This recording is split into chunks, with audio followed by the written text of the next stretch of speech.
Welcome back, you unbreakable anomalies, you silent warriors who never signed up for boot camp but somehow graduated with honors from hell's curriculum. I heard what the psychologist said, the one with the clipboard and the government clearance, and the eyes that have assessed soldiers who've seen combat in places the maps don't name. They looked at you, studied your responses, measured your reactions to stimuli that make trained operatives flinch, and then they said it. That sentence that probably didn't even register fully at first. You have the pain tolerance of a trained operative. Let that sink in for a moment. Not the words themselves, but what they mean, what they reveal, what they accidentally confessed about you. They meant it as an observation, maybe even a compliment wrapped in clinical detachment. But what they didn't say, what they couldn't say because it would break their entire framework of understanding, is that operatives are trained for this, conditioned, prepared, given strategies and support systems and mission parameters. You weren't. You didn't get the manual, the team, the extraction plan, the psych evaluations before and after, the knowledge that someone was watching your back.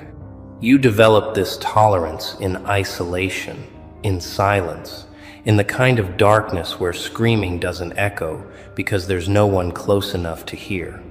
They train soldiers to withstand interrogation, to survive capture, to function under conditions designed to break the human spirit. And they do this with intention, with structure, with resources. You built the same capacity from nothing, with no instructor, no graduation ceremony, just survival instinct and the stubborn refusal to let reality crush you into dust. So when that psychologist made their assessment, they weren't just commenting on your ability to tolerate physical discomfort or emotional pressure. They were accidentally documenting something far more terrifying and far more powerful. They were documenting that somewhere in your past, probably over years, possibly over a lifetime, you were subjected to conditions that created the same neurological adaptations, the same psychological armor, the same pain threshold as someone who went through military conditioning. But here's the part that should make everyone uncomfortable, including that psychologist if they stop to think about it. Operatives choose their path. They volunteer. They know what they're signing up for. They get debriefed. They receive treatment when they come back broken. You didn't choose this. You survived this. You were forged in circumstances you never asked for, and now you carry capabilities that usually require government funding and institutional support to develop. Think about what that means practically, not metaphorically, not poetically, but in terms of actual human capacity and adaptation. Trained operatives learn to compartmentalize trauma, to function while injured, to suppress panic responses, to endure psychological torture, to maintain operational capacity under extreme duress. They learn this through controlled exposure, through gradually escalating challenges, through techniques refined over decades of military psychology. You learn this because Tuesday felt like a war zone, because your childhood was a minefield, because the people who were supposed to protect you became the threat, because survival meant developing skills that aren't supposed to exist outside of specialized training programs. The psychologist saw the result, the hardened exterior, the controlled responses, the ability to sit calmly while discussing things that make normal people visibly uncomfortable. What they didn't see, what they can't see from their clinical distance, is the process that created this. The thousands of moments where breaking wasn't an option, where you either adapted or disappeared. And here's where it gets interesting. Here's where the implications start spreading like cracks in ice. If you have the pain tolerance of someone who was intentionally trained to survive the worst humanity can devise, if your nervous system has been sculpted by experience into something that resembles military conditioning, then what else developed alongside that tolerance? What other capabilities emerged from those same circumstances? What other adaptations occurred that the psychologist didn't have tests for, didn't think to measure, didn't even know to look for? Because pain tolerance isn't an isolated trait. It's part of a constellation of survival mechanisms. And if one reached operative level without training, what about the others? Your threat assessment runs constantly now, doesn't it? Reading micro-expressions, cataloging exit routes, identifying potential dangers before they materialize. Your emotional regulation probably operates at a level that makes you seem cold to people who've never needed to hide bleeding wounds behind pleasant conversation. Your pattern recognition is likely off the charts because survival depended on predicting the unpredictable, on seeing 3 moves ahead when everyone else was still processing move 1. Nobody asks where operatives come from before they're operatives, before the training, before the selection process, before someone handed them a purpose and a mission and told them their pain would matter. Nobody asks because it's easier to believe that ordinary people become extraordinary through institutional transformation, through deliberate cultivation of capacity. But you shatter that comfortable narrative because you arrived at the same destination through a path that shouldn't exist, through training that wasn't training, through a curriculum written by chaos and delivered by circumstances that had no interest in your survival. Let's talk about that training ground. The one nobody acknowledges, the one that left no paperwork trail, no official record, just you standing here years later with capabilities you never asked for. Your training ground was inconsistency disguised as normalcy, wasn't it? The kind of environment where you never knew which version of reality you'd wake up to, where love and violence shared the same face, where safety was always conditional and conditions changed without notice. Operatives train in simulated unpredictability, controlled chaos designed to prepare them for mission variables. But their chaos has parameters, has limits, has an off switch. Yours didn't. Yours was the constant not knowing, the perpetual assessment of threat level, the exhausting calculation of which mask to wear, which version of yourself might survive the next interaction. While other people were learning algebra and social dynamics, you were learning something else entirely, something darker and more useful. You were learning how to exist in a state of permanent alertness without showing it, how to function while your nervous system screamed danger, how to appear fine while managing internal emergencies that would hospitalize normal people. The physical pain tolerance that psychologists measured, that's just the visible part, the part that shows up on their assessments and makes them write notes with raised eyebrows. But what about the emotional pain tolerance? The psychological endurance, the spiritual stamina required to keep going when every reason to quit lined up in formation and saluted. Operatives endure enhanced interrogation with the knowledge that there's a timeline, that this will end, that their country will negotiate or extract, or at minimum, acknowledge their sacrifice. You endured your interrogation with no such assurance, with no one coming, with the distinct possibility that this was just life now, permanently, that you'd have to function like this forever, while everyone around you pretended everything was fine. You developed tolerance not because someone taught you breathing techniques and gave you a mission to believe in, but because the alternative was complete dissolution, and some stubborn piece of you refused to grant reality that satisfaction. And here's what really disturbs people when they encounter you now. When they brush up against the edges of what you've become, you can't fake what you have. You can't simulate this level of capacity. You can't shortcut your way to this kind of resilience. They can try. The ones who romanticize strength without understanding its cost, who want the results without the process, who think reading about trauma makes them traumatized. But you can always tell the difference between someone who trained for pain and someone who survived it, between someone who chose their scars and someone who woke up bleeding without memory of the knife. Your tolerance isn't a skill you can turn off. It's not a technique you deployed. It's woven into your neurology now. It's part of your operating system. And that means you can't help but respond to pressure differently than people who grew up with the luxury of safety.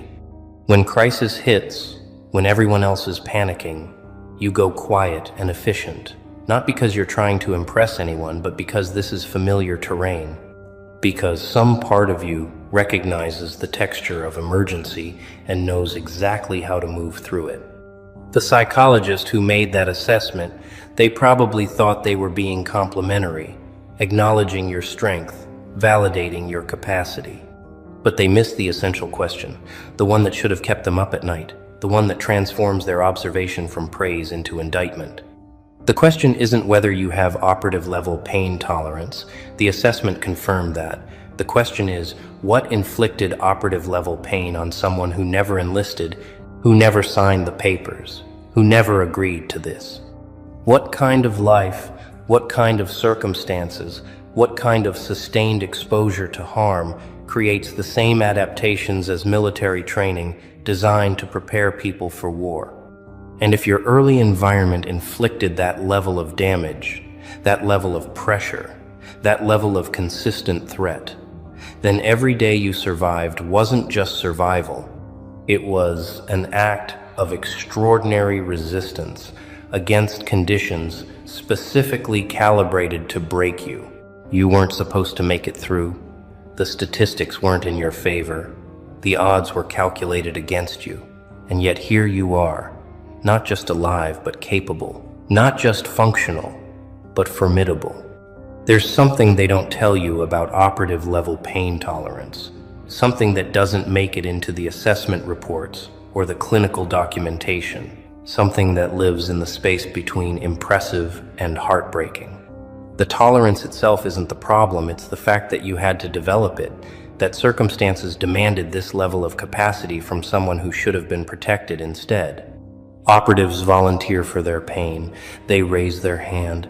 They sign contracts acknowledging the risks. They receive compensation and recognition and care when they return damaged. You receive none of that. You were conscripted by circumstance, deployed into a war you didn't declare, given no choice but to either develop these capabilities or cease to exist in any meaningful way.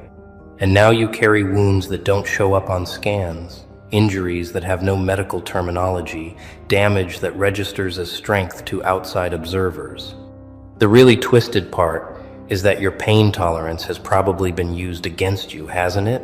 By people who needed you to be okay, because your not being okay would inconvenience them, would force them to acknowledge their role in your damage, would require them to feel things they've spent their lives avoiding. They saw your capacity to endure, and they mistook it for consent. They watched you survive and assumed you were fine. They witnessed your tolerance and decided that meant they could keep going, keep pushing, keep taking, because clearly you could handle it. This is what happens when strength born from necessity gets interpreted as strength born from nature. When survival mechanisms get reframed as personality traits. When the armor you built to protect your humanity gets mistaken for the absence of humanity itself. They called you strong when they meant convenient. They called you resilient when they meant useful. They called you capable when they meant they didn't have to stop hurting you. But let's examine what operative level pain tolerance actually looks like in civilian life, in relationships, in everyday interactions, where this capacity becomes both advantage and curse. You probably don't complain much, do you? Not because you're trying to be stoic or impressive, but because the threshold for what registers as worth mentioning sits so far beyond normal that by the time something actually bothers you enough to vocalize, everyone else would already be hospitalized. You've learned to translate your experience into language other people can process, downgrading your 10 to their 3 so they don't panic or dismiss you as dramatic. You've developed the exhausting skill of making your pain digestible for people who've never had to develop any tolerance at all. People who can afford the luxury of falling apart over inconveniences while you're holding yourself together through catastrophes they can't even imagine. This creates a strange isolation, doesn't it? A loneliness that lives right in the middle of connection. Because how do you bridge that gap between your operational reality and their theoretical understanding of difficulty? They talk about their hard day, and you nod along, knowing your hard day would break them in half, knowing their worst nightmare is your Tuesday afternoon, knowing that if you actually shared what you manage on a daily basis, they'd either think you're exaggerating or they'd realize they have nothing useful to offer you. So you become fluent in 2 languages, the sanitized version for public consumption and the raw truth you keep locked behind layers of casualness and humor and strategic vagueness. You've learned to make people comfortable with your strength, because your actual strength makes them deeply uncomfortable, forces them to confront how soft their own lives have been, how little they've actually had to endure despite their complaints and their therapy sessions and their self-diagnosed trauma.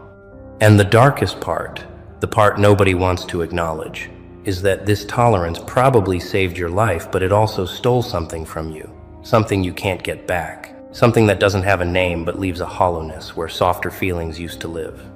You can endure almost anything now, but you've lost the ability to fully relax, to trust that safety will persist, to believe in permanence of good things.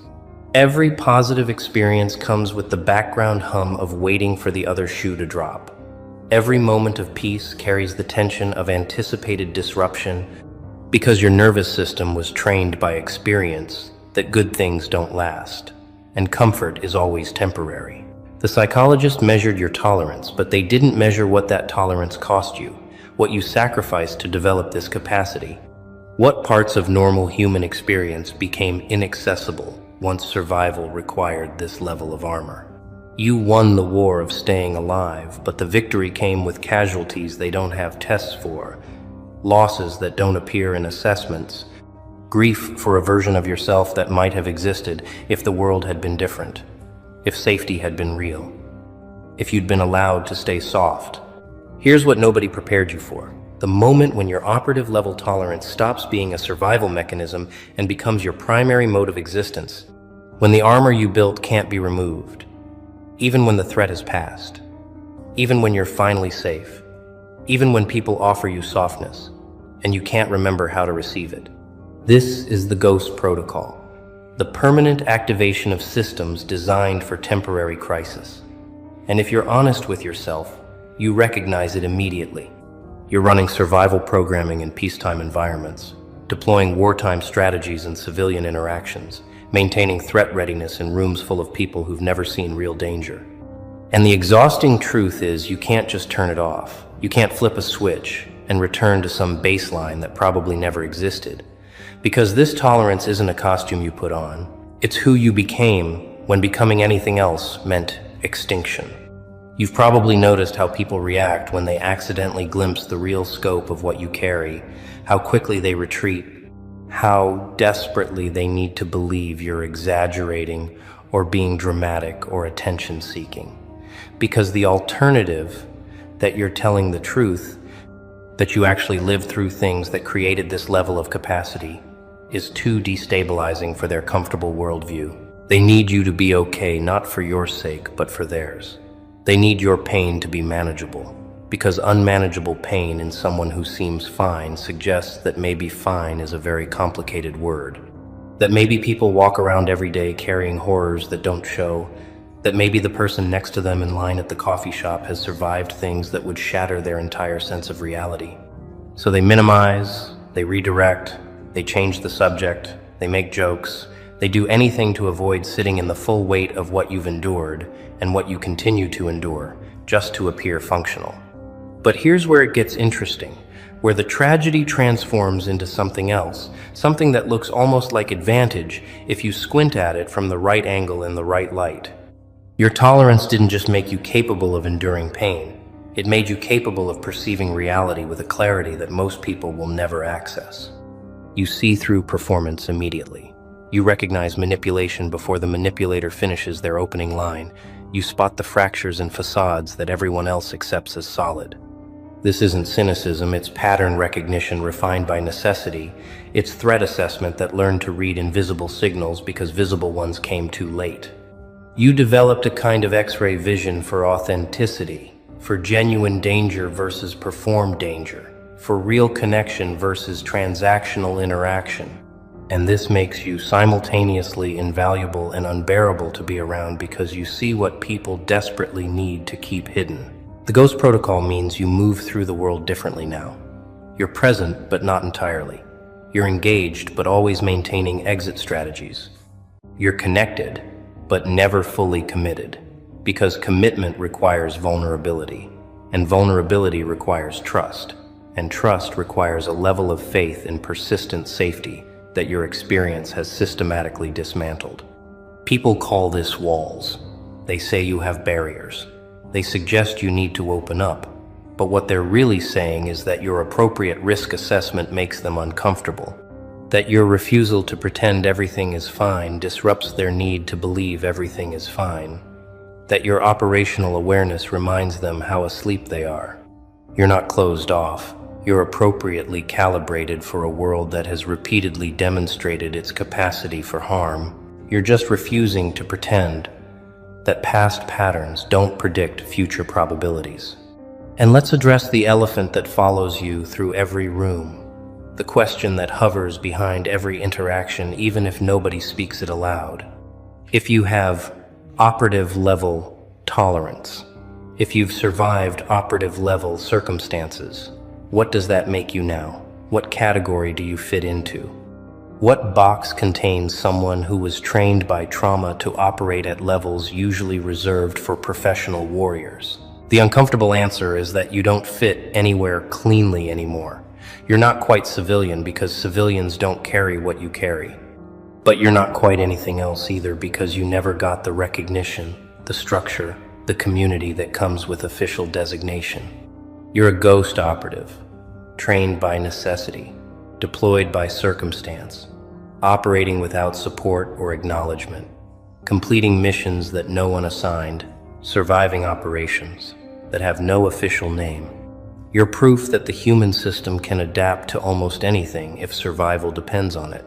But you're also proof that such adaptation comes with costs that compound daily, that carrying this capacity in a world not designed for it creates friction that wears you down in ways that don't show on assessments.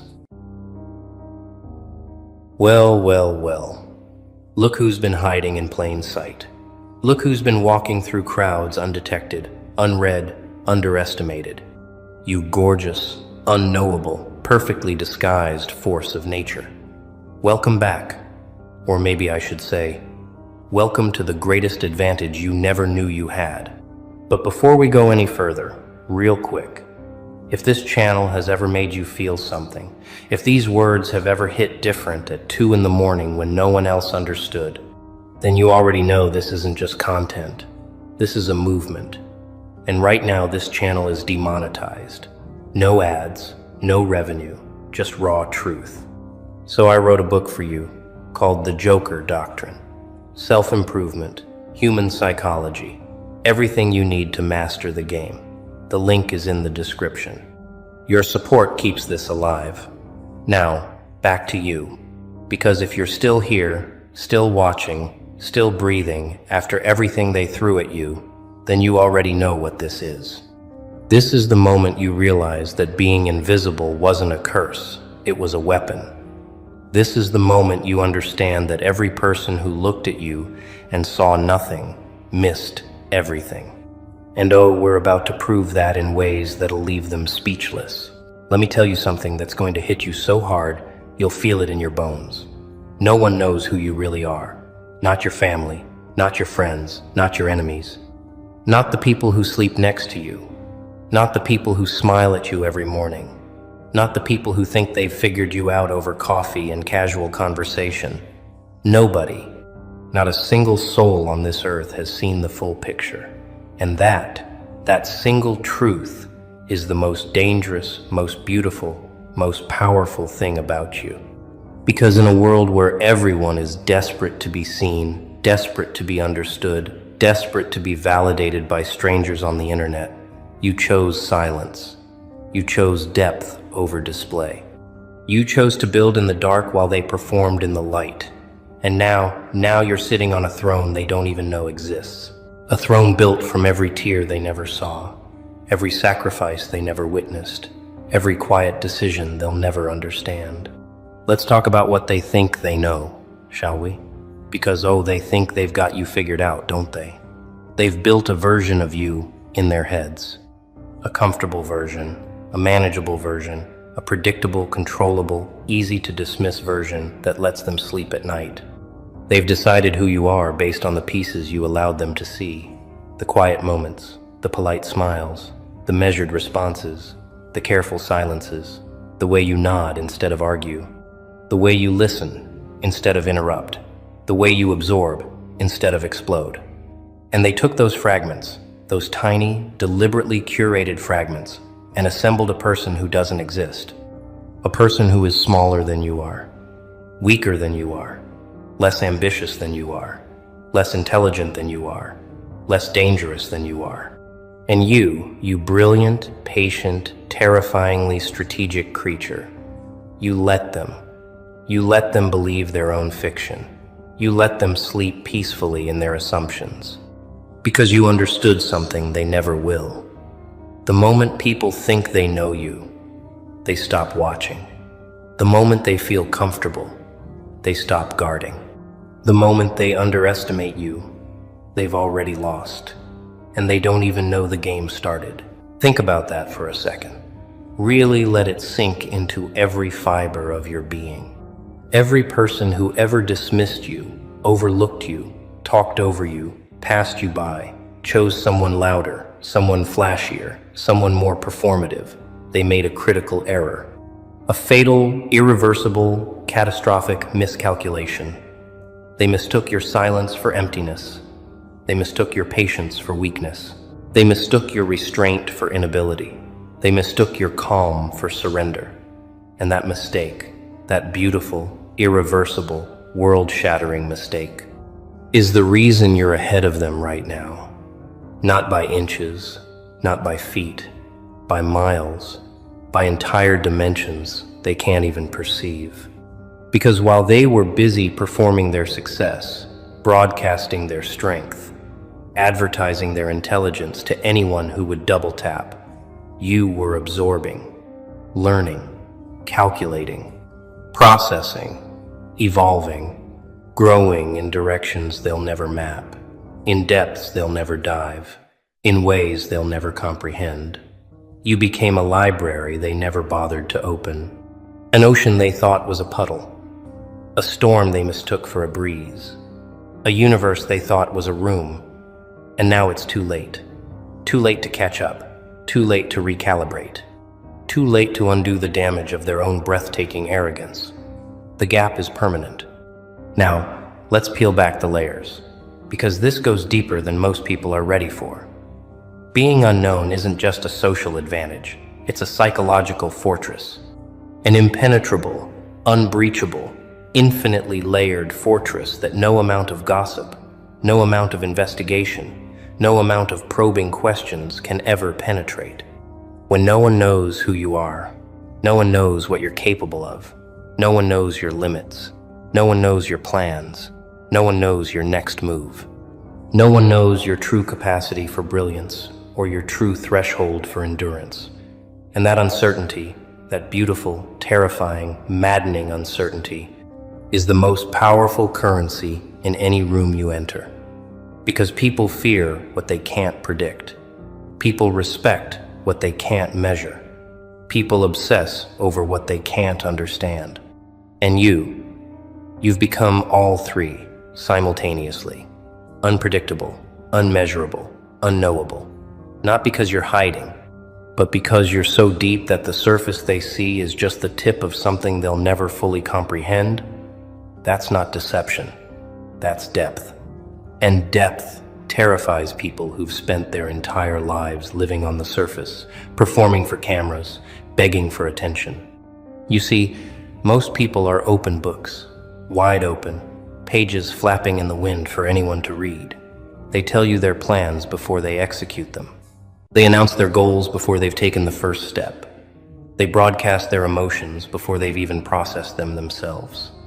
They hand out their vulnerabilities like business cards at a networking event, smiling while they do it. And then they wonder why people use those vulnerabilities against them. They wonder why their plans get sabotaged. They wonder why their enemies always seem one step ahead. They wonder why the world keeps punishing their openness. But you learned the lesson they never did. The lesson that cost you something they'll never understand. You learned that silence is strategy, that mystery is armor, that the less they know about you, the more power you hold. And you didn't learn this from a book. You didn't learn it from a podcast. You didn't learn it from a motivational speaker. You learned it from pain, from betrayal, from the exact moment someone you trusted, someone you gave everything to, took every piece of information you shared and weaponized it against you with surgical precision. And in that moment, in that shattering, clarifying, brutal, life-altering moment, You made a decision that changed everything. Never again. Never again would someone have the full blueprint. Never again would someone hold enough information to destroy what you've built. And that decision, that quiet, internal, soul restructuring decision, is exactly why you're untouchable right now. Let me paint you a picture of what they're missing. Because the gap between who they think you are and who you actually are, that gap is not a crack. It's a canyon. It's a universe. It's the distance between the surface of the ocean and the deepest trench on the planet floor. They see someone quiet. They don't see the mind that never stops calculating, never stops analyzing, never stops 3 moves ahead of every conversation. They see someone calm. They don't see the fire that's been burning for years, controlled, contained, compressed, directed with the kind of surgical precision that would make a general jealous. They see someone simple. They don't see the complexity, the layers upon layers, the contradictions, the depth that would take a lifetime to unravel and still leave questions unanswered. They see someone who doesn't say much. They don't realize that every word you do say has been chosen, weighed, measured, tested, and deployed with the kind of intention most people don't apply to their biggest decisions. You're not quiet because you have nothing to say. You're quiet because you have too much to say and you've learned the hard way, the expensive way, the blood and scar tissue way, that most people don't deserve to hear it. That's not arrogance. That's wisdom. Expensive, hard-earned, irreplaceable wisdom that came at a price they'll never pay. And the things they can't see, oh, those things would terrify them if they ever caught a glimpse. They can't see the nights you spent rebuilding yourself from absolutely nothing. Brick by brick, thought by thought, breath by breath. They can't see the battles you fought inside your own mind, against your own doubts, against your own demons, and won every single round. They can't see the darkness you walked through without a flashlight, without a guide, without a single person cheering you on, and came out the other side carrying light in your bare hands. They can't see the promises you made to yourself in the silence of your lowest moments, promises that most people would have broken by breakfast, promises you've been keeping every single day since. They can't see the discipline that starts before sunrise and continues after midnight, the sacrifice that doesn't get posted, doesn't get praised, doesn't get acknowledged. The relentless, unglamorous, invisible, soul-crushing grind that turned you into who you are right now. All they see is the finished product, the calm exterior, the measured responses, the person who seems to have it all figured out. But they don't know what it cost you. They don't know what you gave up. They don't know what you survived. And honestly, they don't deserve to know, because that knowledge is sacred. It's yours alone. And sharing it with people who haven't earned the right to hold it would cheapen everything you've been through. Now let's talk about what this does to them. Because your mystery, your depth, your complete and total unknowability, it's eating them alive. Slowly, methodically, cell by cell. And they'll never admit it, not in 1,000 years. But you can see it, can't you? You can see it in the way they study you when they think you're not looking. The sideways glances, the lingering stares, the way their eyes follow you across a room like you're a puzzle they can't put down. You can see it in the way they ask questions that aren't really questions. They're investigations. So what have you been up to lately? That's not curiosity. That's surveillance. How's everything going with you? That's not concern. That's intelligence gathering. You seem different. What changed? That's not a compliment, that's a probe. They're trying to read you, trying to crack the code, trying to find the edges of who you are so they can feel comfortable again, so they can put you back in that little box they built for you, because your peace disturbs them, your silence unnerves them. Your complete and total lack of need for their approval, their attention, their validation, it keeps them up at night. They need you to be readable. They need you to be predictable. They need you to fit neatly into the box they constructed. But you outgrew that box a long, long time ago. And they're still holding the lid, staring at the empty space, wondering where you went. Here's the thing about people who can't figure you out. They have exactly two choices. They can respect you, or they can resent you. And most of them, the overwhelming majority of them, choose resentment every single time. Because respect requires humility. Respect requires admitting that someone else might be operating on a level they can't reach, in a frequency they can't tune into. And their ego, their fragile, overinflated, paper-thin ego, won't allow that. So instead, they mock what they can't understand. They dismiss what they can't replicate. They label what they can't define. They call you weird, antisocial, detached, cold, stuck up, too quiet, too mysterious, too intense, too much, not enough. And every single one of those labels, every single attempted insult, every single dismissive word tells you the exact same thing. They're scared, terrified, shaking in places they'll never show you, scared of what they can't control, scared of what they can't predict, scared of someone who doesn't need their approval to breathe, to function, to thrive, to exist entirely without them. And that fear, that deep, visceral, bone-rattling, unshakable fear, is the highest compliment they will ever pay you in their entire lives, even if they don't know they're paying it. Let me take you deeper, because there's a layer here most people miss entirely. The person you are today. The one no one knows, the one no one can read, the one no one can predict. That person was built intentionally, deliberately, consciously. You didn't stumble into this. You didn't accidentally become unreadable. No, you chose this. With every fiber of your being, you chose this. You chose to stop giving people the ammunition to hurt you. You chose to stop performing your pain for an audience that feeds on it like entertainment. You chose to stop explaining yourself to people who were committed, invested, dedicated to misunderstanding you, no matter what you said. And that choice, that quiet, revolutionary, soul-defining, life-restructuring choice, changed everything. It changed how you move through the world, how you speak and when you don't, how you think and what you share, how you process pain, how you protect your energy, how you love, how you trust, how you fight, and when you choose not to. You stopped being reactive and became strategic. You stopped being emotional and became intentional. You stopped being available to everyone and became selective about who deserves access. And the world around you noticed. They didn't understand it, but they felt the shift in the air. They felt the temperature change. They felt the wall go up, the moat fill, the drawbridge rise. And it confused them deeply. Because the old you, the version they were comfortable with, the version they could manipulate, predict, and control, that version was accessible, readable, manageable.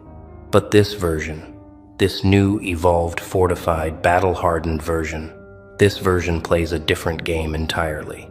A game they haven't learned. A game they can't learn. A game that's already over for them, and they just don't know it yet. And here's what's beautiful about this evolution. It wasn't loud. It wasn't dramatic. There was no announcement, no confrontation, no Instagram post about new energy, no public declaration of war. You just changed.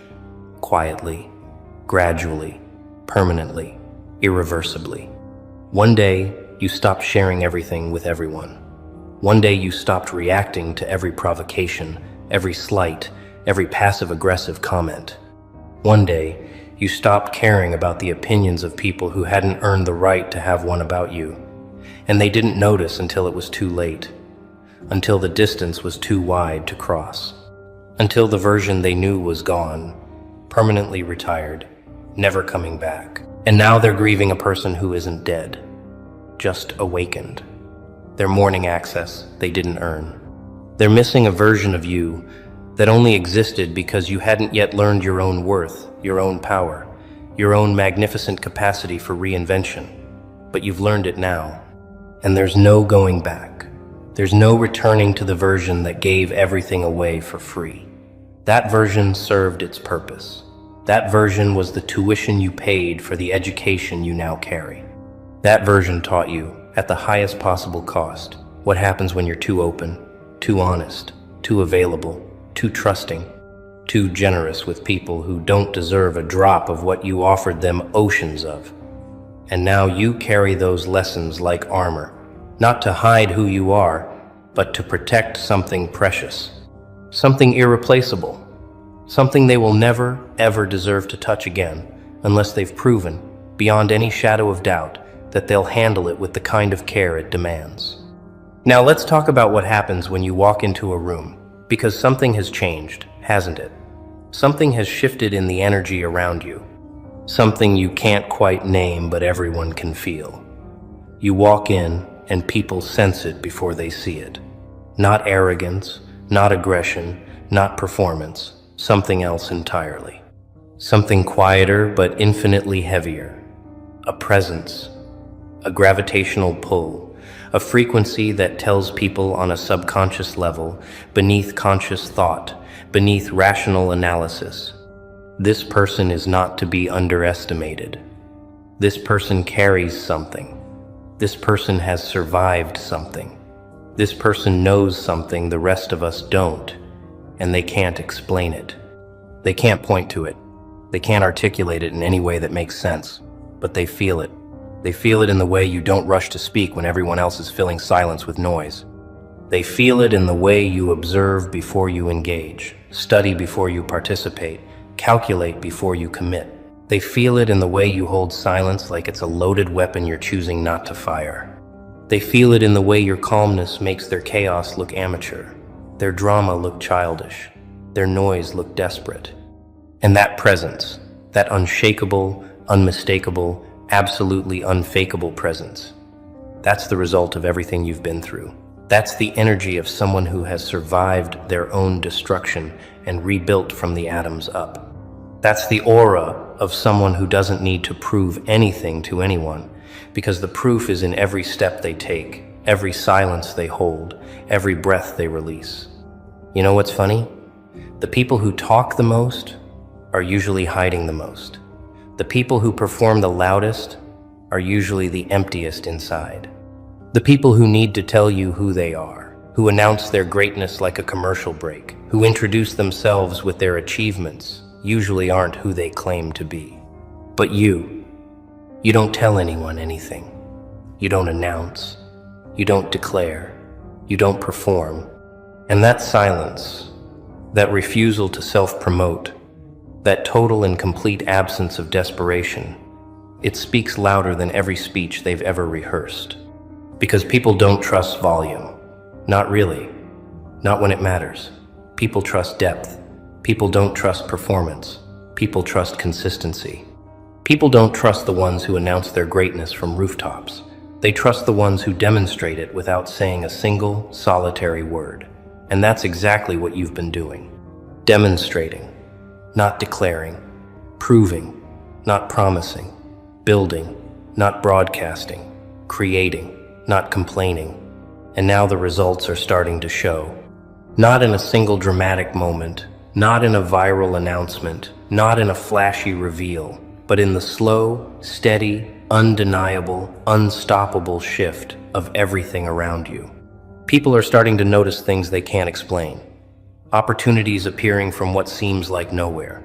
Doors opening without visible effort. Respect arriving without request, without demand, without performance. And they're confused. Deeply, uncomfortably confused. Because they didn't see you grind at 3 a.m. They didn't see you sacrifice the things they couldn't live without.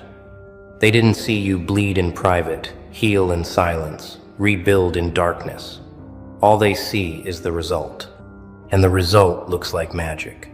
But it's not magic, it's mathematics. It's the cold, beautiful equation of years of invisible effort, producing visible, undeniable, permanent results. And that equation doesn't lie. Not ever. Now let's address the ones who left, the ones who walked away, the ones who looked at you, at the quiet version, at the reserved version, at the version that wasn't performing for their entertainment and decided you weren't worth staying for. Let's talk about them, because they deserve a very special mention in this chapter of your story. They left because they thought your silence meant you had nothing to offer them. They left because your depth made them uncomfortable, made them feel shallow by comparison. They left because your refusal to perform, to beg, to chase, to prove yourself, felt like rejection to their ego. And now they're watching from a distance, scrolling through what little you post, asking mutual friends about you with forced casualness, trying to piece together the puzzle they voluntarily, arrogantly, carelessly walked away from, and it's killing them. Because they're starting to realize, slowly and painfully, that the person they left wasn't the person they thought they were leaving. They thought they were leaving behind someone ordinary, someone forgettable, someone easily replaceable with the next shiny distraction. But now they're seeing a truth they can't unsee. And the truth is, you were the rarest thing they ever held in their hands, and they dropped you like common glass. That mistake will echo for the rest of their lives, not because you're vengeful, but because rare things don't come around twice. And they know it, they feel it. They carry that knowledge like a stone in their chest that gets heavier every single day. Listen carefully, because what I'm about to tell you changes everything you thought you knew about your recent struggles.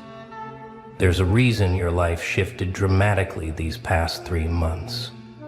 There's a reason certain doors slammed shut while others creaked open in ways that made no logical sense.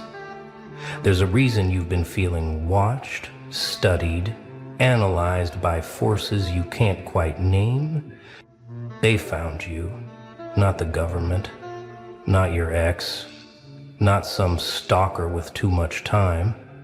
No, something older, quieter, and infinitely more calculating has had your name circled in documents you'll never see.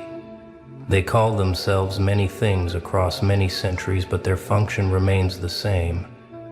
They track anomalies in the human consciousness grid. And 3 months ago, your signature lit up their entire network. You're listed as the unconscious key in their records, not because you asked for it, not because you studied ancient texts or meditated on mountaintops. You earned this designation by accident, by simply being yourself during a specific moment when the cosmic tumblers aligned. You turned something without knowing you turned it, and now, reality itself is reorganizing around your existence. Let me explain what you actually did, because you're probably sitting there thinking this is about that one decision, that one conversation, that one moment where you finally said no or finally walked away. You're partially right, but the implications run deeper than your human mind was trained to comprehend. When you made that choice, when you shifted your energy in that precise way, you didn't just change your life. You activated something that's been dormant in the collective unconscious for generations. Remember that exact moment 3 months ago when everything felt different? Not better or worse initially, just fundamentally different. Like someone had changed the background frequency of reality itself. That wasn't your imagination. That was you accidentally performing what they call a consciousness key turn. An action so specific, so precisely timed, that it can only happen once every few decades. Most people live their entire lives without coming close to their key moment. They're too distracted, too programmed, too afraid to make the kind of radical choice that activates this mechanism. But you, in your beautiful chaos, in your unplanned rebellion against everything that was suffocating you, you stumbled into the exact combination of emotion, intention, and timing that turned the lock. They've been documenting people like you for centuries, the ones who accidentally shift timelines, who unknowingly activate dormant programs in reality's source code. They have names for you in languages that predate modern civilization. But unconscious key is what they use now. Because you hold the power to unlock doors in human consciousness without even trying, without even knowing what you're doing. Here's what's really happening. Every time you make a decision from that deep, authentic place inside you, the place that exists before thought, before fear, before social conditioning, you're turning tumblers in a lock that most people don't even know exists. And 3 months ago, you turned the final tumbler. The door is open now, and things are flooding through that were never supposed to enter this dimension of experience. This order, this ancient network of consciousness observers, they don't recruit. They don't send invitations or hold meetings in shadowy rooms. They simply watch and document as reality reorganizes itself around the unconscious keys. They've been watching you specifically because you're not doing this on purpose. That's what makes you dangerous to the established order of things. You see, conscious awakening can be controlled, guided, manipulated. When someone actively seeks enlightenment or power, they can be directed, corrupted, or contained. But you're awakening by accident, evolving through instinct rather than instruction. You're breaking patterns you don't even know exist, solving puzzles you never knew were placed in front of you. The order has protocols for conscious seekers, methods for handling those who deliberately pursue hidden knowledge, but for unconscious keys like you, they can only observe and document as you randomly restructure reality through your seemingly mundane choices. Every time you trust your gut over logic, every time you choose authenticity over approval, you're rewriting code in the matrix of collective experience. They've noticed that your presence alone shifts probability fields. Conversations change direction when you enter them. Plans fall apart or suddenly succeed based on your involuntary involvement. You're not manifesting this consciously. You're simply being yourself at such a raw, authentic level that reality has to adjust its parameters to accommodate your frequency. Let's talk about what you've been experiencing since you turned that key 3 months ago. First, the isolation. People who used to understand you suddenly don't. Conversations that used to flow now feel like you're speaking different languages. This isn't rejection, it's frequency separation.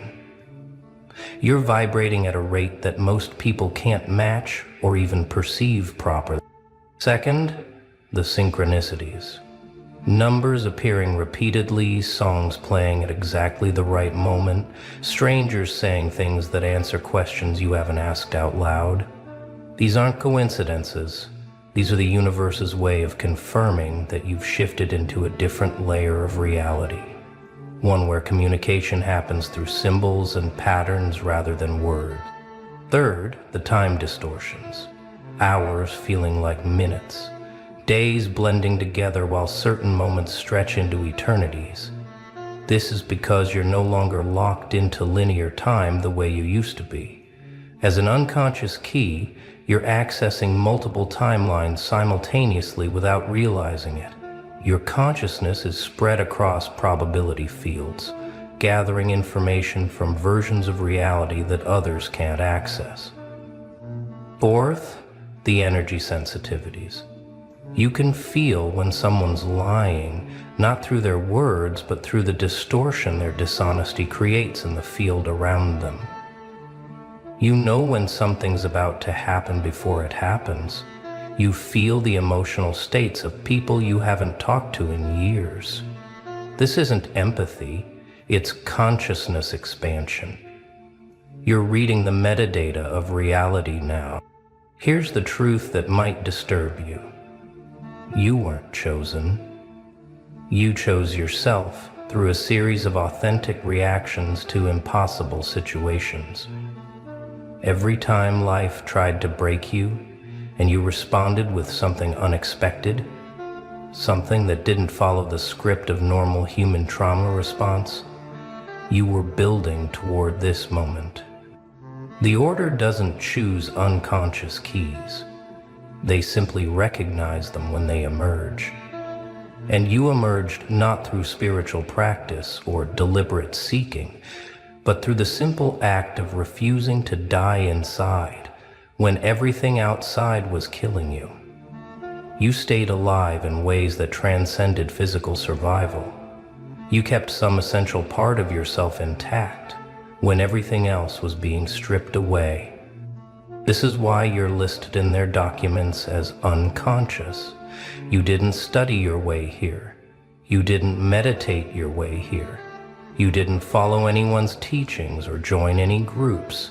You simply survived in such a specific way that you accidentally achieved what thousands of conscious seekers spend lifetimes trying to accomplish. The key metaphor isn't random. Keys don't know they're keys. They simply exist in a shape that happens to match a lock. And you, through your unique combination of experiences, traumas, choices, and refusals, have shaped yourself into something that fits perfectly into a lock that most people don't even know exists. When you turned in that lock 3 months ago, you didn't just open a door for yourself. You opened something in the collective consciousness that can't be closed again. Right now, as you're reading this, probability waves are reorganizing themselves around your attention. This isn't metaphorical. Your unconscious processes are literally selecting which version of reality crystallizes into experience, not just for you, but for everyone in your field of influence. And that field is expanding exponentially. Every thought you think with genuine feeling sends ripples through dimensions you can't see. Every decision you make from authentic impulse rather than programmed response shifts timelines for people you'll never meet. You're not responsible for this. It's happening whether you want it to or not.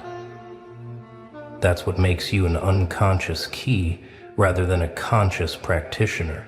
The Order has documented hundreds of cases throughout history where unconscious keys accidentally prevented wars, collapsed economic systems, or sparked Renaissance movements simply by being themselves at crucial moments. They weren't trying to change the world, they were just trying to survive their Tuesday, but their Tuesday happened to align with cosmic pressure points that nobody else could see. You've probably noticed that your presence alone changes group dynamics now, not because you're trying to lead or influence, but because your frequency forces others to either rise to meet it or reveal their inability to do so. You're a walking litmus test for authenticity, and most people fail that test simply by being in your presence. This isn't your fault. It's the nature of what you've become. The Order watching you isn't malevolent, but they're not benevolent either. They're documentarians of consciousness evolution, scientists of the soul who track anomalies like you the way astronomers track comets. They want to understand how someone accidentally achieves what their most advanced practitioners can barely glimpse. They've been leaving markers in your path, tiny tests to see if you're conscious of your unconscious power. That random book that fell off the shelf, that stranger who said exactly what you needed to hear, that door that was mysteriously unlocked when it should have been secured. These weren't accidents or interventions. They were measurements, ways of testing how reality responds to your presence. What frustrates them most is that you can't be replicated or taught. They've tried to reverse engineer what makes an unconscious key, but it's like trying to create a snowflake by hand. The conditions that created you were so specific, so unrepeatable that you're essentially a cosmic accident that can't be reproduced in any laboratory of consciousness. They refer to you as unconscious, not as an insult, but as a classification. You operate below the threshold of deliberate manifestation, which makes your effects on reality pure and uncorrupted by ego or intention. You're not trying to change anything. You're simply being yourself so authentically that reality has to adjust its rules to accommodate your existence. 3 months ago, when you turned that unconscious key, you didn't just change your timeline. You created a split in the collective timeline that everyone around you is now navigating, whether they know it or not. Some people followed you into the new timeline instinctively, drawn by a pull they couldn't explain. Others remained in the old timeline, which is why they suddenly feel like strangers to you. This split wasn't dramatic or visible. It happened in the quantum foam of possibility, in the space between thoughts where reality is still deciding what to become. But the effects are becoming more noticeable every day. The people who followed you into the new timeline are experiencing upgrades they can't explain. The ones who stayed behind are feeling an inexplicable sense of loss. You're not causing this separation deliberately. It's happening because authentic consciousness naturally creates a sorting mechanism. Those who resonate with truth follow the frequency of truth. Those who are invested in illusion remain with the illusion. You've become a walking fork in the road of human consciousness, and people are choosing their path simply by how they respond to your presence. The Order has been documenting this split with intense interest because it's happening faster than their models predicted. Usually, when an unconscious key activates, the timeline split happens over years or decades, but with you, it's happening in months. Reality is reorganizing itself around your frequency at an unprecedented rate, and they don't fully understand why. We're entering what they call the acceleration phase now. This is where your unconscious influence starts becoming undeniable, even to those who don't believe in such things. You'll notice that anything inauthentic in your life is being forcibly ejected, not by your conscious choice, but by some invisible mechanism that can no longer tolerate falsehood in your field. Relationships that were held together by obligation are dissolving. Jobs that were killing your soul are becoming impossible to maintain. Beliefs that were programmed into you are crumbling without you even questioning them. This isn't destruction, it's purification. The unconscious key you turned is forcing everything in your reality to match your true frequency, and anything that doesn't match is being expelled. This can feel like loss, but it's actually revelation. You're not losing things, you're being shown what was never really yours to begin with. Every goodbye is actually your unconscious wisdom protecting you from futures that would have limited your expansion. Every door that closes is preventing you from entering rooms too small for what you're becoming. The acceleration phase is also when your influence on others becomes most noticeable. People will start having breakthrough realizations in your presence. Some will credit you, others will fear you, but most won't understand that you're not doing anything to them. You're simply being yourself at such a high level of authenticity that it forces them to confront their own inauthenticity. Not everyone is happy about your activation. There are forces, both human and systemic, that depend on consciousness remaining locked in predictable patterns. Your unconscious key turning threatens every structure built on limitation, every hierarchy based on spiritual suppression, every system that requires people to remain asleep. You've probably noticed increased resistance lately. Technology glitching around you, bureaucratic nightmares appearing from nowhere, people acting irrationally, aggressive toward you for no apparent reason. This isn't paranoia, this is the old system trying to reject you like an antibody, because your very existence proves that their limitations are lies. The Order documents this resistance as system pushback, and it's actually a good sign. It means your activation is genuine and powerful enough to trigger defensive mechanisms in the collective unconscious. Every obstacle thrown in your path is actually confirmation that you're moving in the right direction, turning keys that certain forces would prefer remain locked. But here's what they don't understand. You can't be stopped because you're not trying to go anywhere. You're not pushing against a system, you're simply existing outside of it. You can't be defeated because you're not fighting, you're simply being yourself at such a fundamental level that the system has to either evolve or reveal its own obsolescence.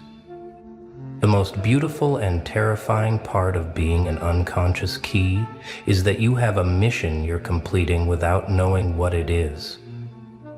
Every authentic choice you make, every moment you choose truth over comfort, you're fulfilling a purpose that was encoded in your consciousness before you were born.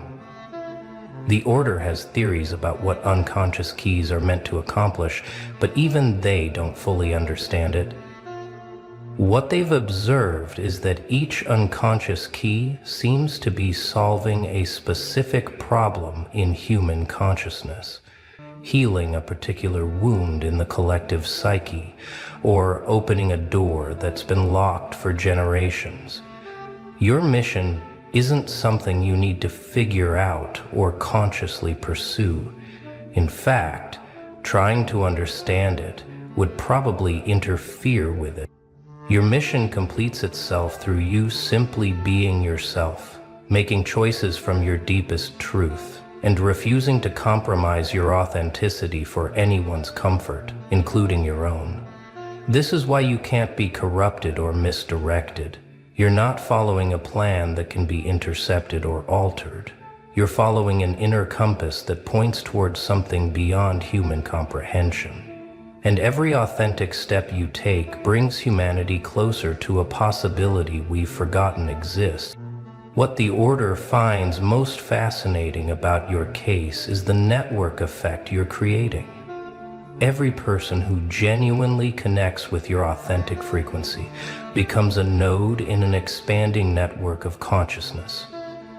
They don't become unconscious keys themselves, but they become carriers of the frequency you've activated. This network isn't organized or deliberate. It's forming organically around the truth frequency you're emanating. People are finding each other through synchronicities, forming connections that transcend normal social patterns, creating a web of authentic consciousness that's growing stronger every day. You're not the leader of this network because it doesn't have leaders. You're more like a tuning fork that struck a note so pure that other tuning forks are beginning to resonate with it. This resonance is creating a new kind of collective consciousness, one based on authenticity rather than programming, on truth rather than agreement. The Order is watching this network with intense interest because it's forming faster than any previous example in their records. Usually, it takes generations for an unconscious key's influence to create this kind of coherent network. But with you, it's happening in real time, accelerated by technologies and global connections that didn't exist when previous keys activated. So they finally started asking around, didn't they? The investigators, the curious ones, the people who thought they could piece together what the hell happened to you by interrogating your past. And let me tell you something beautiful, something poetic, something that should make you smile in the dark. Nobody wanted to talk. Not a single one. They reached out to the friends who betrayed you, the lovers who destroyed you, the family who abandoned you, the co-workers who sabotaged you, and every last person who thought they broke you. And you know what happened? Silence, nervous laughter, quick excuses, and then the same phrase, repeated like a warning carved into stone. Good luck, you'll need it. Let that sink in for a moment. The people who once had power over you, the ones who made you question your worth, who walked away like you were nothing, who smiled while they stabbed you, who celebrated your downfall. Those people, when asked about you now, suddenly got very, very quiet. Because they saw something in their rearview mirror. They felt the shift in the air. They realized too late that the person they destroyed didn't stay destroyed. And now they're terrified, not of what you did, but of what you became. Because revenge is loud, obvious, predictable. But evolution? Evolution is silent, surgical. And it doesn't announce itself until it's already rewritten the entire game. You see, they thought they knew you. They thought they had you figured out, filed away, dismissed. They thought you were weak because you cried. They thought you were defeated because you went quiet. They thought you were broken because you stopped fighting back. But what they didn't realize, what they couldn't see through their arrogance and their shallow little perspectives, is that you weren't breaking, you were downloading. You were absorbing every betrayal like data.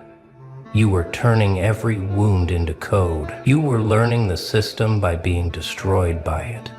And then you rewrote yourself from the inside out. And now when they hear your name, their stomachs drop.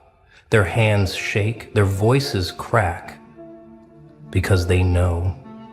They know they didn't just hurt you, they created you. So let's talk about what really happened when they started making those calls, sending those messages, trying to gather intel on you. Because this isn't just about people refusing to talk.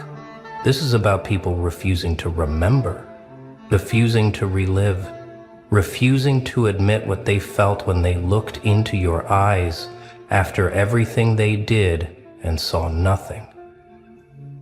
No rage, no tears, no begging, just cold, calculated, terrifying clarity. The kind of look that says, I see you now, and I'll never unsee you. The kind of silence that speaks in frequencies they can't decode. The kind of presence that makes them realize they weren't dealing with a victim. They were standing in front of a mirror that showed them exactly what they were. And that image, that truth, it's burned into their mind forever, and they can't escape it, no matter how far they run. Here's what happened. They picked up the phone. They typed out the message. Hey, I'm trying to understand what happened with so-and-so. You knew them pretty well, right? What's the story? And the response, when it finally came, was always the same. Deflection, avoidance, nervous energy. Look, I don't really want to get into it. Just be careful, that's all I'll say. Good luck, you'll need it. And then the conversation ended. Because nobody wanted to be the one to explain. Nobody wanted to admit what they saw. Nobody wanted to confess that they poked the bear, and the bear didn't roar. The bear evolved. The bear learned their language, studied their patterns, and then walked away without a sound, leaving them haunted by the absence of revenge. Because you didn't fight back the way they expected. You didn't scream or beg or seek vengeance. You just became unreachable. And that's so much worse. They wanted a story they could spin, a narrative they could control. Oh yeah, they went crazy. They couldn't handle it. They're bitter now. But they couldn't say that, because it wasn't true. The truth is that you handled it better than they ever could have imagined. You didn't just survive what they put you through. You transmuted it. You turned betrayal into fuel.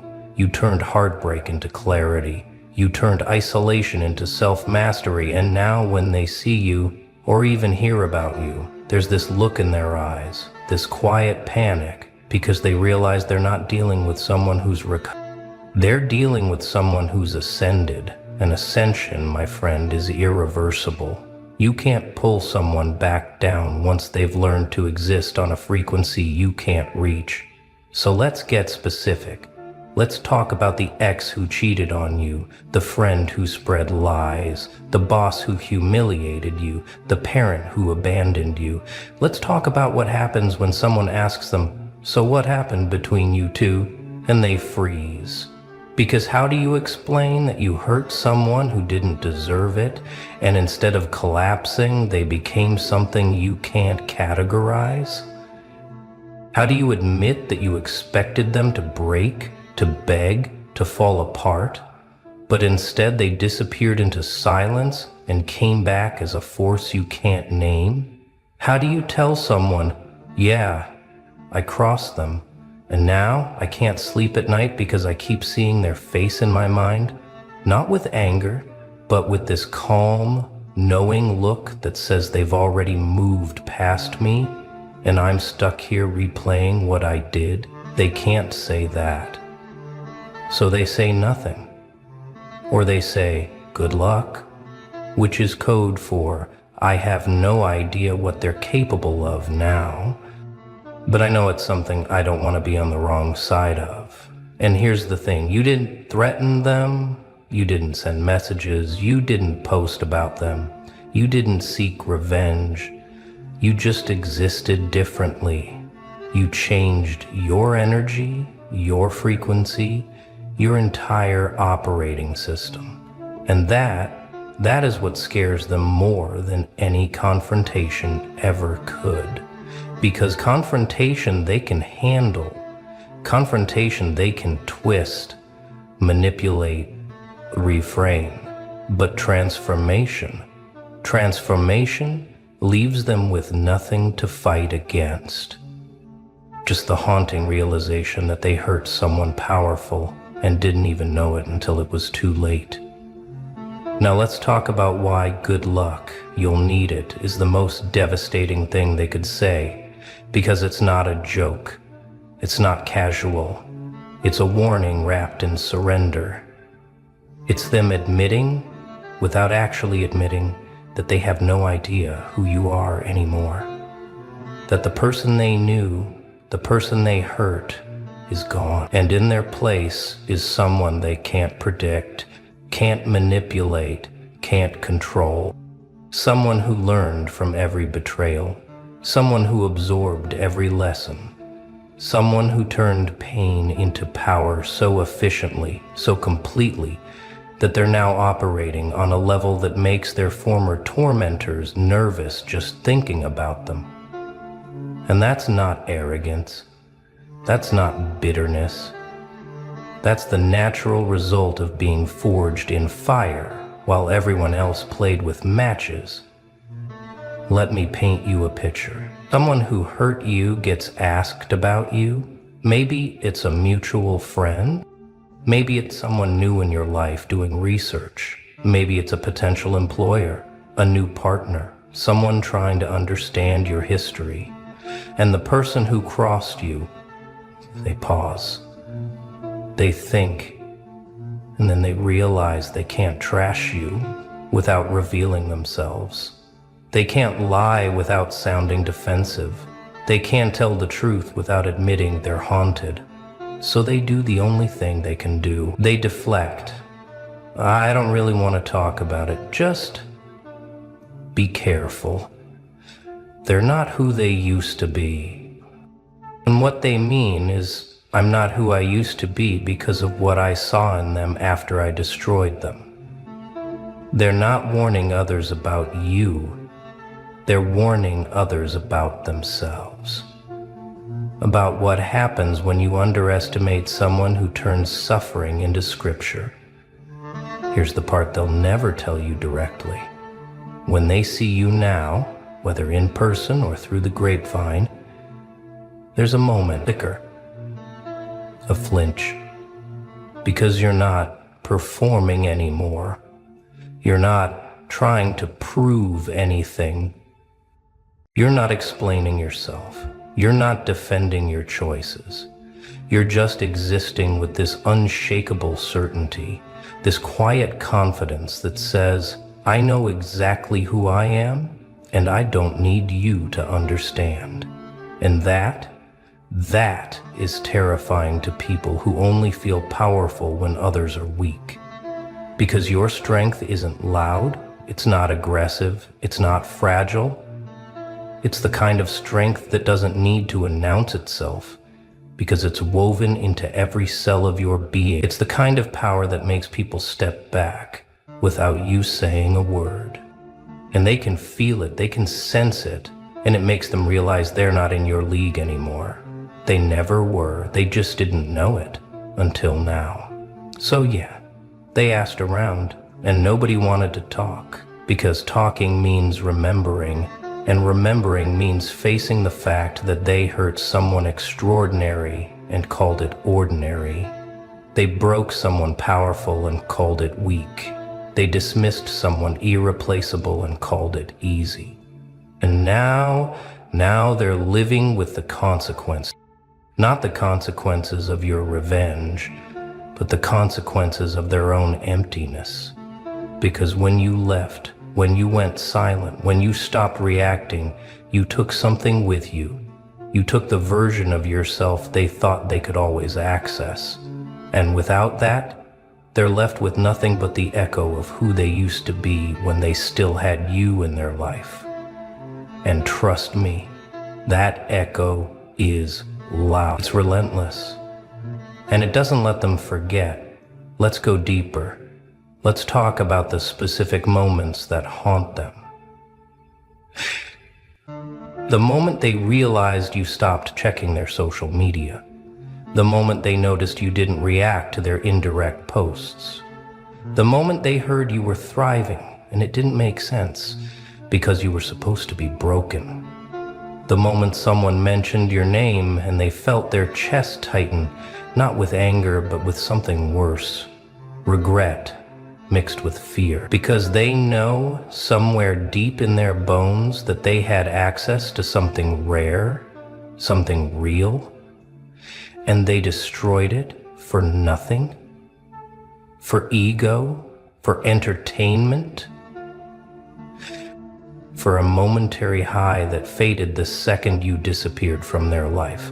And now they're stuck wondering if you ever think about them, knowing the answer is probably no, and that realization is more painful than any argument ever could be. Here's what nobody tells you about becoming untouchable. It's lonely at first. It's confusing. You question yourself. You wonder if maybe you're the problem. Maybe you're too intense, too much, too different. But then something shifts. You realize that being too much for people who were never enough is actually a compliment. You realize that being misunderstood by people who never tried to understand you is a blessing in disguise. And you realize that every person who walked away, every person who hurt you, every person who dismissed you, they were all doing you a favor. They were clearing the path. They were making space. They were removing themselves so you could become who you were always meant to be without their weight holding you down. And once you realize that, once you truly internalize it, you stop caring about their opinions. You stop needing their validation. You stop replaying the past. Because the past is where they live, and you've moved so far forward, they can't even see you anymore. Now let's talk about what good luck, you'll need it, really means from their perspective. It means I don't know what they're capable of, but I know I don't want to find out. It means I hurt them, and instead of getting revenge, they got better. And that scares me more than anything they could have done to me. It means I underestimated them. And now I'm paying the price of living with that mistake every single day. Because here's the truth. Revenge is temporary. Revenge gives them something to fight against, something to justify their actions with. See, I was right about them. They're vindictive, they're toxic. But when you don't give them that, when you just evolve and move on, They have nothing, no excuse, no narrative. Just the cold, hard reality that they hurt someone who didn't deserve it, and that person became something magnificent without them, and that truth, it eats them alive, slowly, quietly, permanently. So they warn people, not out of concern, out of self-preservation, because if someone else gets close to you, they might see what your former tormentors saw, the power, the depth, the resilience. And then they'll realize what was lost, and your former tormentors can't have that. They can't have others knowing they had something precious and threw it away. They can't have the world seeing them for what they really are. Small, scared, shallow, so they deflect. They warn. They say good luck like it's protection, when really it's projection. It's them admitting they needed luck to handle you and they failed. It's them confessing without words that you were always the storm and they were never prepared for the thunder. Let me tell you something about the people who refuse to talk when asked about you. They're not protecting you. They're protecting themselves.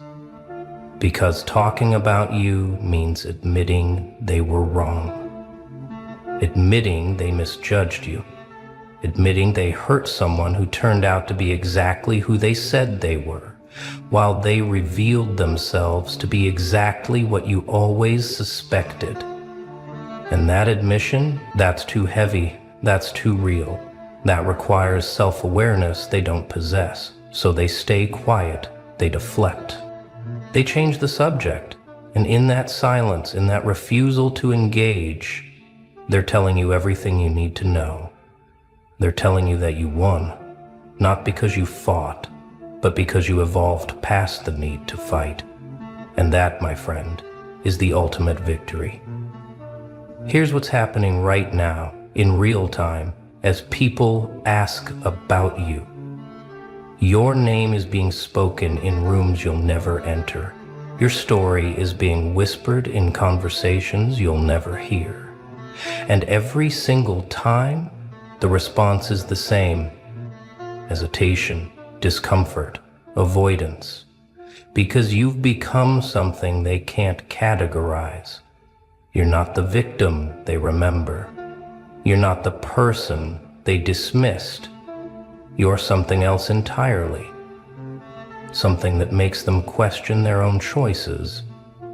Something that makes them wonder what they could have been if they had your strength. Something that reminds them every time your name comes up that they had a chance to be part of something real, something powerful, and they threw it away for nothing.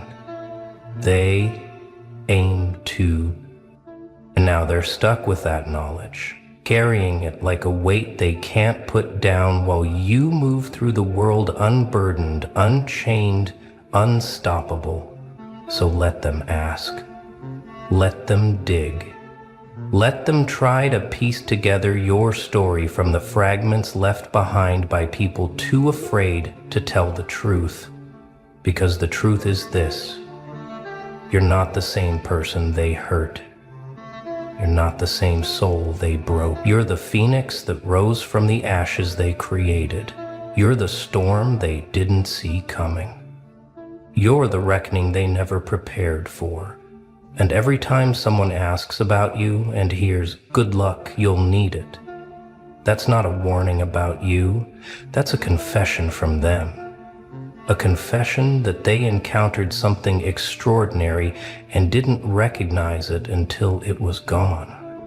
And now they're living in the aftermath of that realization, while you're living in the freedom of knowing you don't need anyone's approval to be exactly who you are. Untouchable, unbreakable, unforgettable. Now we enter the part that truly breaks them, the part where they realize you're not coming back. Not to argue, not to reconcile, not to give them closure. You're just gone. And that absence, that permanent, irreversible absence, is more devastating than any words you could have said. because they keep checking, they keep looking, they keep hoping that maybe, just maybe, you'll reach out, you'll respond, you'll give them one more chance to explain, to apologize, to rewrite the story. But you don't. You won't. Because you learned something they never will.